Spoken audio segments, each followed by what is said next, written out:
The George Soros-funded organization Global Disinformation Index, known for its role in demonetizing conservative news outlets and voices, has lost financial support from the National Endowment for Democracy, which is funded by the State Department, meaning your tax dollars. Our series in the Washington Examiner, Disinformation Inc., has unpacked how the United States government, specifically the State Department, has funneled hundreds of thousands of dollars through the Global Engagement Center as well as the National Endowment for Democracy, which is heavily backed by the State Department, to an entity called the Global Disinformation Index, which is secretly compiling blacklists of conservative media outlets and feeding those to advertising companies with the intent of defunding and shutting down the free and independent press. As Representative Jim Jordan recently tweeted, why is the State Department using your tax dollars to fund a disinformation tracking group that is secretly trying to defund conservative media? What happened to the First Amendment? Ned's decision to defund the George Soros-funded Global Disinformation Index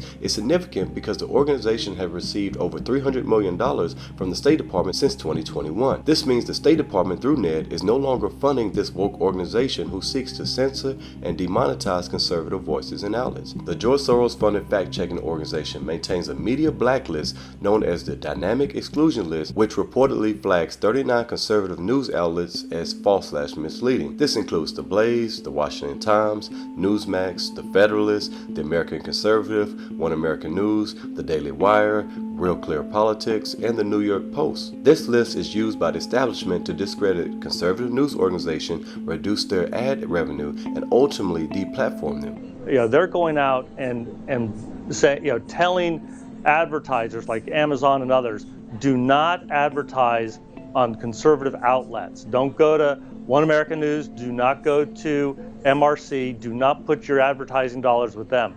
Of course, they're trying to strangle conservative voices. They're trying to eliminate us. This is a blatant attack on free speech and a significant First Amendment violation. In contrast, they have approved media outlets like CNN and the New York Times. It's concerning that the State Department, with your tax dollars, are funding a deep-pocketed disinformation tracking group that is secretly blacklisting and trying to defund conservative media. This is likely costing these news organizations and voices vital advertising dollars that help them spread their message. It's even more concerning that this same fact-checking group has received funding from two State Department-backed entities linked to the highest levels of government. George Soros should never receive any grant funds from any government-connected agency. He's a multi-billionaire with an anti-freedom agenda. He needs to spend his own money. Taxpayers should not be funding groups that seek to undermine our democracy and silence opposing viewpoints. It's clear that fact-checkers only became a thing when the truth started getting out, which censored lots of voices on social media. As we all know, disinformation to their fact-checkers is true information that is damaging to their liberal agenda.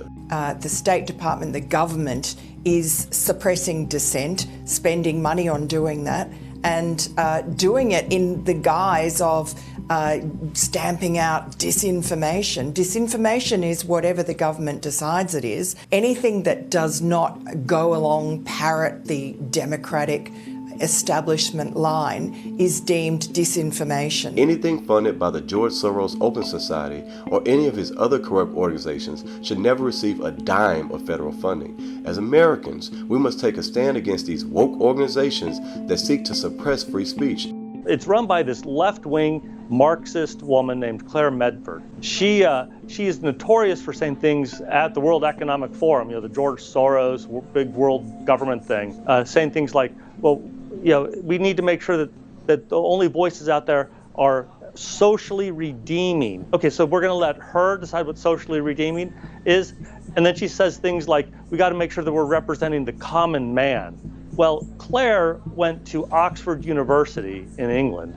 She's not an American, and she certainly has no idea what the common man believes. It is unacceptable for the Department of State or any government agency to use taxpayer money to fund shadowy organizations that manipulate who gets a voice and who doesn't. This is a clear violation of the First Amendment, which protects our right to express our opinions without fear of censorship. House Republicans are asserting their oversight over the State Department's fundings of these types of groups. GOP House Conference Chair Elise Stefanik, a Republican from New York, who is a NED board member, was instrumental in ensuring fearing that the Global Disinformation Index would no longer receive financial support from NED. Stefanik has been concerned about the targeting of conservative voices in media, especially GDI seeking to demonetize them. It is unacceptable for the government to use its powers to pick winners and losers in the free speech arena, whether they do it directly or indirectly through these shadowy organizations, which is happening here. We must call out and put a stop to these dangerous tactics before they undermine the fundamental values of our democracy. Subscribe to our channel because we the people are endowed by our Creator with these unalienable rights: